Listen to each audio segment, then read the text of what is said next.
The VWAP is a powerful trading indicator that gives us a deeper look into the market if we understand how to use it properly. In this video, we're going to talk about what the VWAP is, how to use it, strategies you can apply, and clear up some of the confusion about what makes the VWAP different to a regular moving average. We also need to talk about the anchor period. What does that even mean, and what is the correct setting for it? Let's get started to answer all of these questions and more. This is the volume-weighted average price indicator. The middle blue line is the VWAP line, while the green lines above and below it are standard deviation bands. We'll get to how to use those in a minute. First, you'll notice some strange behavior. The VWAP seems to suddenly break from its trajectory and reset on a regular basis. After this happens, it also seems to react differently to price. But some of you won't even see this behavior on your chart. So why does this happen?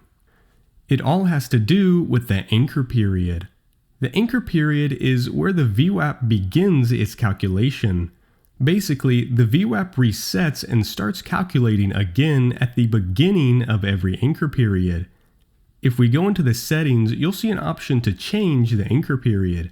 Session is the default setting. This means the VWAP will restart at the beginning of every daily trading session.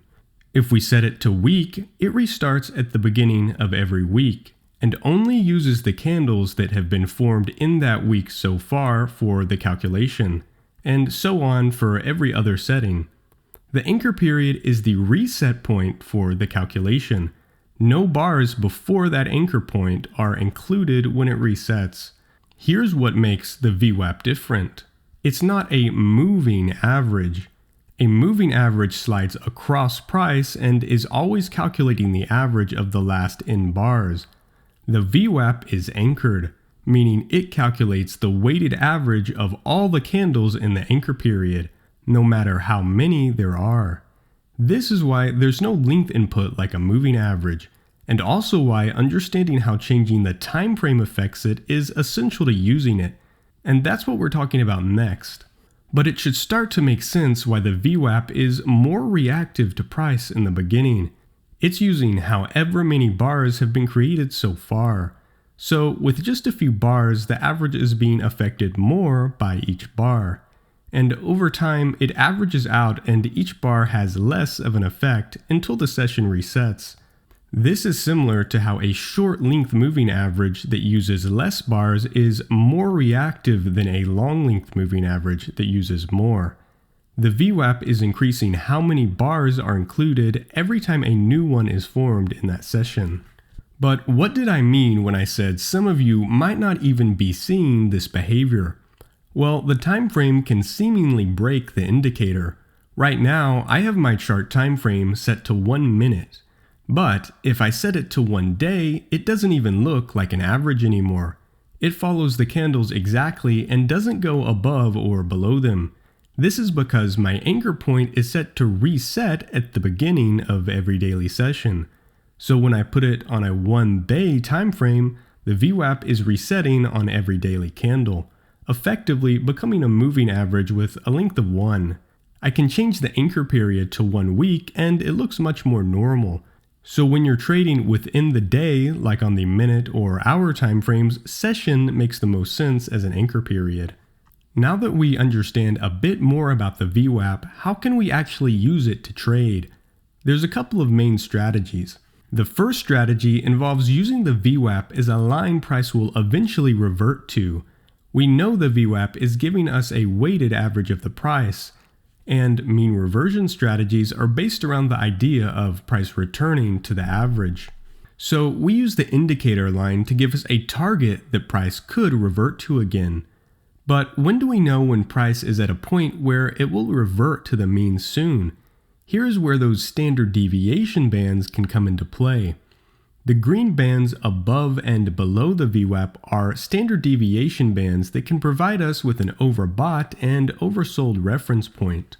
Price going outside of or touching the bands means it has moved away from the average by a decent margin. So if price is around the lower band, it is expected to return upwards towards the VWAP. And if price is around the upper band, it's expected to fall and revert to the average again. But if the market is very powerful, it's easy for it to break straight through the bands and continue without reverting.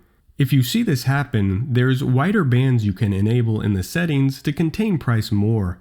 You can choose whatever multiplier you want in the settings or just enable the extra bands with a multiplier of 2 and 3. It will be more difficult for price to hit these targets, and in some conditions provide a better reference point for the actual highs and lows. There's another case where even adding more bands won't be effective. That's when the market is heavily trending. In this case, we use the VWAP in a different way. If price is above it, the market is in an uptrend and has bullish momentum. If price is below it, the market is in a downtrend and has bearish momentum. In this case, it's used as an indicator of the general direction of the market. Even in a downtrend or uptrend, price will tend to want to return to the VWAP line. So waiting until it gets a bit closer before you take a trade can be a good idea. I've mentioned the VWAP is a weighted average of each bar in the period. All this means is that the bars which have more volume traded during them are considered more important when the average is calculated. A normal average would weight all the bars equally. Weighting it by volume gives more importance to the bars with more volume. I explain weighted averages in more detail in my best moving averages video, and go over many different types and their differences. Check out that video for even more types of averages you can use to help your trading. I'll link it below. If you're interested in more advanced indicators, check out the Quantifica Patreon, where you can get access to the entire library of all current and future premium Quantifica indicators. Link in the description.